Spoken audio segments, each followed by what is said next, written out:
What is up, and welcome to SGPN's The Daily Dog. I'm your host, Britton Hess, and I'm here with my favorite Underdog Fantasy Pick and Plays for Monday, November 11th, 2024. If you're new to Underdog Fantasy, sign up with promo code DAILYDOG. That's DAILYDOG, one word, at UnderdogFantasy.com or on the Underdog Fantasy app. Put that code in when you sign up. Get that 50% deposit match bonus worth up to $1,000. Literally, that is the best deposit bonus out there on Underdog, so you might as well take advantage of it. And man, the amount of boost they're giving every single day right now is crazy. I thought they might just going to be like maybe the first 2 weeks, first month of the NFL season, they would be giving out bonuses and give me slips and pick'ems and all, gimmies, which is like you just need somebody to make one free throw or whatever to get the slip to pay out, and also boosts everywhere. So just get on there and take advantage of all of the free money they are offering. Use those bonus funds on some of my slips. I mean, on Fridays, I put out a bunch of slips to get you through the whole weekend.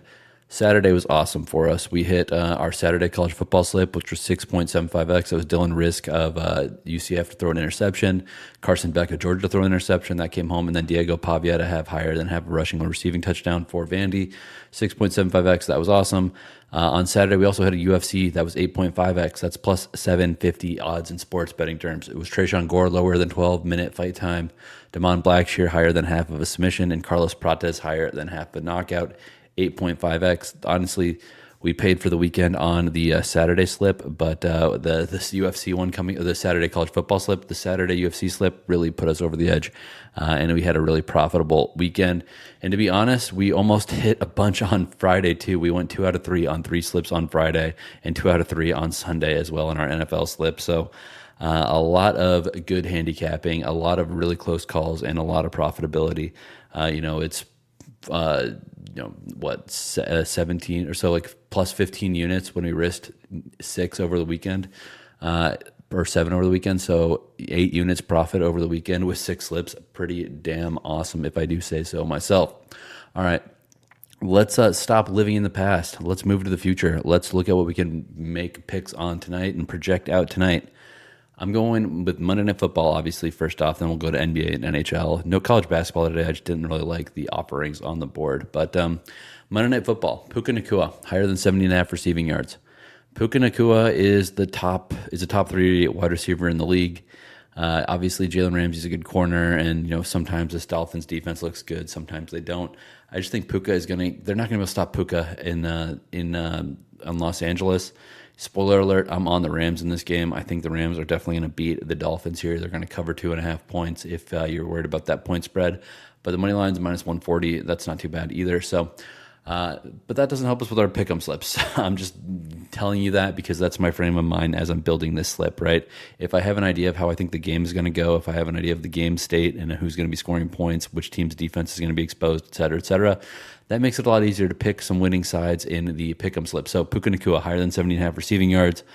Dude gets 7, 8, 9 catches in a game. 70.5 receiving yards is definitely doable as long as they're not literally all bubble screams, which they're not. If you watch Puka Nacua play, he's a vertical threat. He is a yak monster. Yards after catch, yards after contact as well, monster. So get the ball in his hands, good things are going to happen. Stafford is going to do that here. Give me Puka Nacua higher than 70.5 receiving yards. I'm also going to go with his teammate, Kyren Williams, higher than half of a rushing plus receiving touchdown. Kyren Williams, one of the most underrated but most consistent running backs in the NFL. I think a lot of people miss out on him because he's always playing in the late slot, being a Rams running back. They're playing on the West Coast all the time. The East Coasters don't necessarily understand that Kyren Williams is one of the dogs of the West. The guy gets across the line when they're in the red zone, especially when they're inside the 5. He can catch the ball. He can run it in. He's got speed. He's got power. He does it all. Give me Kyren Williams higher than half of a rushing plus receiving touchdown here. Oh, and by the way, you get vulture protection with Kyren Williams. If you're not aware what vulture protection is, if you have a running back that's a designated running back on Underdog, and on the drive they touch the ball, then they come out when the team is in the red zone for whatever reason. Maybe they need a blow. Maybe they get banged up. Something happens, and a different running back runs the ball in from inside the 10.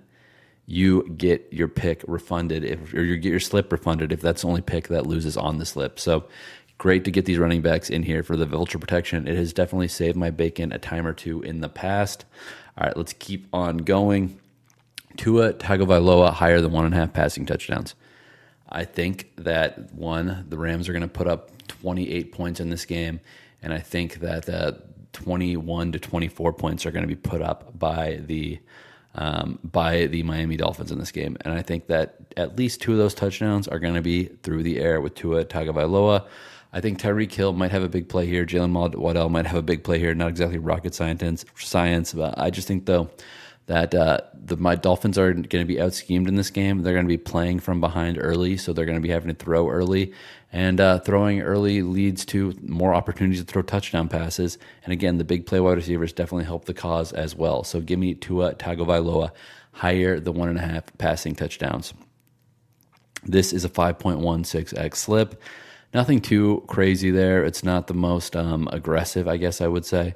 Kyren Williams is obviously favored to get a touchdown in basically every game he plays in. So unless it's the 85 Bears defense, you're gonna have a reduced multiplier with Kyren Williams on your slip. But I think it's worth it because I think he scores so much, and also getting that vulture protection is worth it as well. All right, NBA. Oh, sorry, 5.16x, just to reiterate that for the NFL Monday Night Football slip. All right, NBA, Chris Paul, higher than 9.5 points for Sacramento. My goodness, man. Chris Paul is so frustrating, but, man, he gets enough shots to go over 10 points every single game. He shoots three-pointers late in games, but that's what that's the whole purpose. That's why it's frustrating, late in games.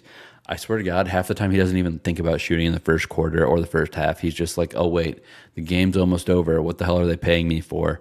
If I'm not going to shoot, I've got 12 assists already, but if I don't shoot at all, that's kind of embarrassing. So let me start throwing up threes. Oh, cool. I went 2 of 3 on threes. I got 6 points. Maybe I'll get fouled, 8 points.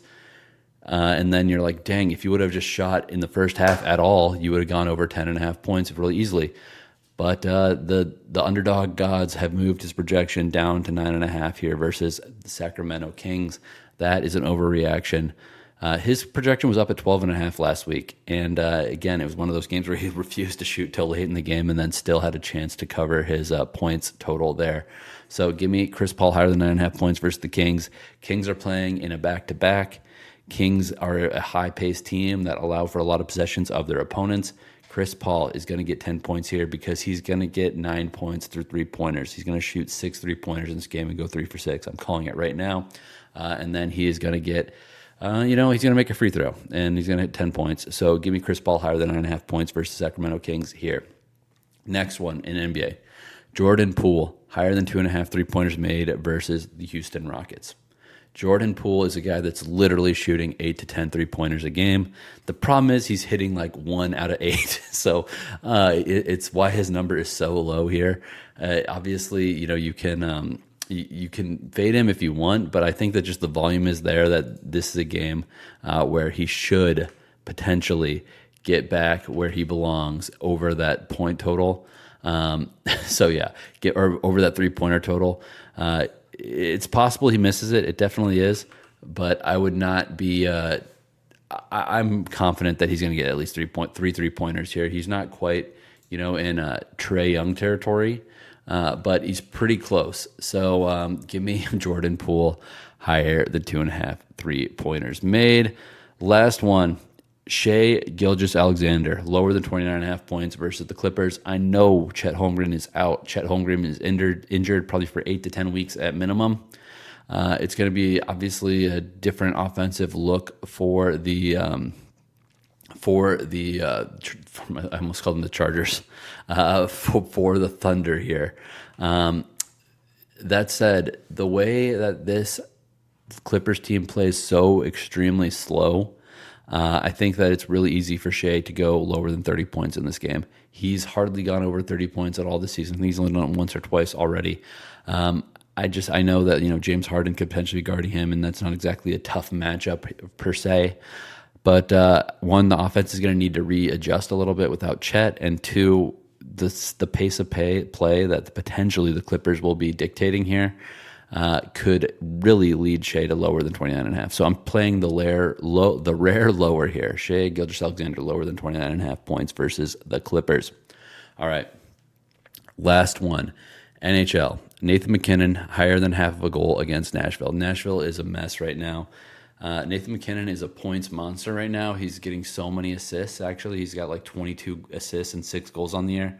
That's going to equalize a little bit. Give me McKinnon goal here. Nashville is a team that they can put up 6 goals on. If they put up 6 goals, McKinnon is going to be involved in a lot of them, and he's going to get a goal himself. Matt Duchene, a guy who I tried to back last week against the Blackhawks, didn't work, so now I'm going to back him against my Pittsburgh Penguins, higher than half a point versus the Pens. Pens are the second worst team or third worst team in the NHL in goals against average.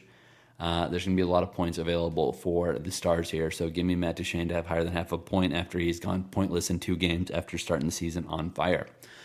This one's early in the morning. The last one, Tage Thompson, higher than half a goal versus the Canadiens. Canadiens' worst team in the NHL in goals against average. Tage Thompson, obviously a great goal scorer, great points getter. So give me Tage Thompson higher than half a goal versus the Canadiens in this early standalone game in the NHL, starting at 9:30 a.m. Pacific, 12:30 p.m. Eastern. This is 6.98x multiplier. That's all I've got for you today. Let's make some money.